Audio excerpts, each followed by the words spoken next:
नमस्कार. मी नरेश महाजन मध्ये आपलं स्वागत करतो.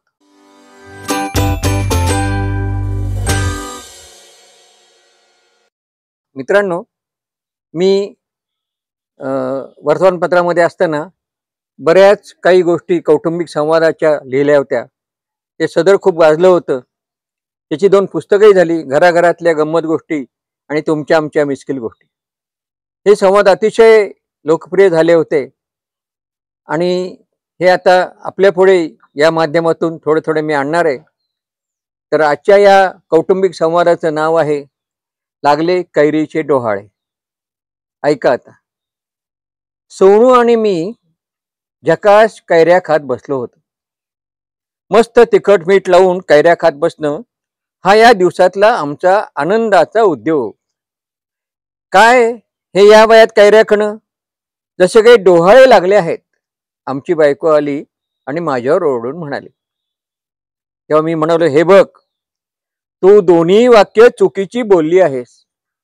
एकतर माझे इतके वय झालंय की मला या वयात डोहाळे लागणार नाहीत आणि मी पुरुष असल्याने तर कोणत्याही वयात डोहाळे लागण्याची शक्यता नाही, मी म्हणालो. तेव्हा ती म्हणाली, हे पा, मला काय म्हणायचं ना ते तुम्हाला नीट कळलंय. डोहाळे लागलेत म्हणजे पुरे कळलं मला. हे बघ, मी म्हणालो, मला डोहाळे लागून कैऱ्या खाव्याशा वाटण्याची कधी शक्यता नव्हती. म्हणूनच मी डोहाळे लागणार नाही या खात्रीने कैऱ्या खातो. अगदी लहानपणापासून मला कैरी खाणं आवडतं. चिंचा, बोर, कैऱ्या नुसती नावं घेतली ना तरी माझ्या तोंडाला पाणी सुटतं. मी कैरी तोंडात टाकत म्हणालो. तेव्हा ती म्हणाली, बाई बाई बाई बाई, नुसती नावं जरी घेतली ना तरी मला दात आंबल्यासारखं होतं. तेव्हा आमची कार्टी सोनू मध्येच म्हणाली, आई, तुला माझ्या वेळेस कसले डोहाळे लागले होते ग? सोनूने अगदी भाबडा प्रश्न केला. आता नाही आठवत, आई म्हणाली त्याची. आणि तुझ्यासारख्या पोरीला कशाला असल्या चौकशा हव्यात ग? तुला काय माहिती डोहाळे लागतात म्हणजे काय? त्यात काय कळायचंय? दिवस गेल्यावर काहीतरी खावंसं वाटणं म्हणजे डोहाळे लागणं. गेल्या आठवड्यात नाही का आपण डोहाळे जेवणाला गेलो होतो? सोनूने परवाची गोष्ट सांगायला सुरुवात केली होती. तेव्हा तिथल्या त्या बायका तर काय काय गप्पा मारत होत्या. एकीला तर म्हणे, माती खावीशी वाटते. शी, एवढ्या मोठ्या वयात माती कशी खावीशी वाटते काही कोण जाणे? सोनूने प्रश्न विचारला. तेव्हा आई तिला म्हणाली, तेच म्हणते मी, तू अजून लहान आहेस, तुला अजून कळणार नाही डोहाळे कसे लागतात ते. आणि जेव्हा तुझं लग्न होईल ना तेव्हा तुला कळेल. पुरे पुरे पुरे.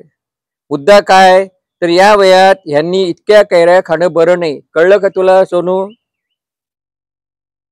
मी त्यावर म्हणालो, या वयात? आणि ती माझ्यासारखं वय काढते ना. या वयात काय लावलंय सारखं? अगं, कैरी खायला काय वय लागतं का?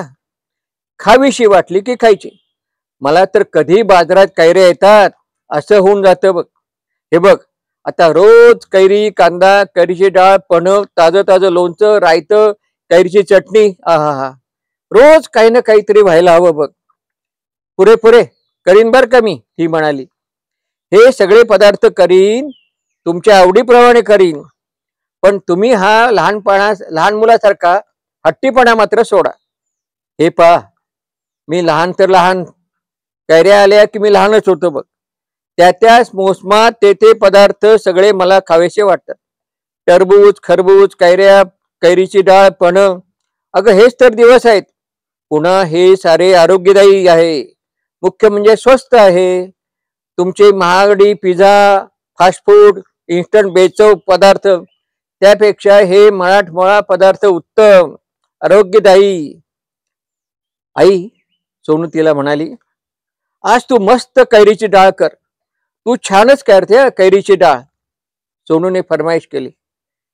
तेव्हा ती म्हणाली, पुढे झालं हरभऱ्याच्या झाडावर चढवणं.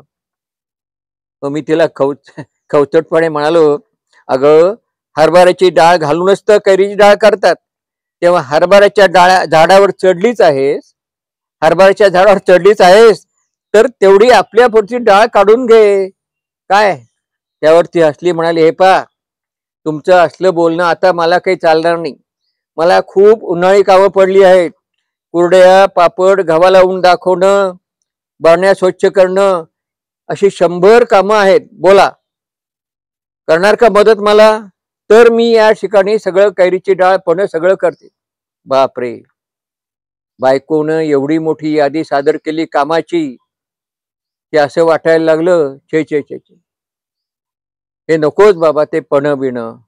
हे सर्व तिचे मदतीचे अ, हे सर्व तिची कामाची यादी ऐकून आणि मदतीचा आदेश ऐकून माझं तोंड मात्र कैरी न खाताच आंबट व्हायला लागलं.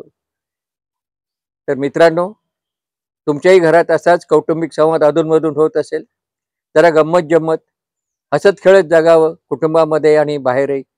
म्हणून हे कौटुंबिक संवाद आपण अधूनमधून नक्की ऐकूया. आपल्याला हा संवाद आवडला असेल तर लाईक करा, शेअर करा, सबस्क्राईब करा. नमस्कार.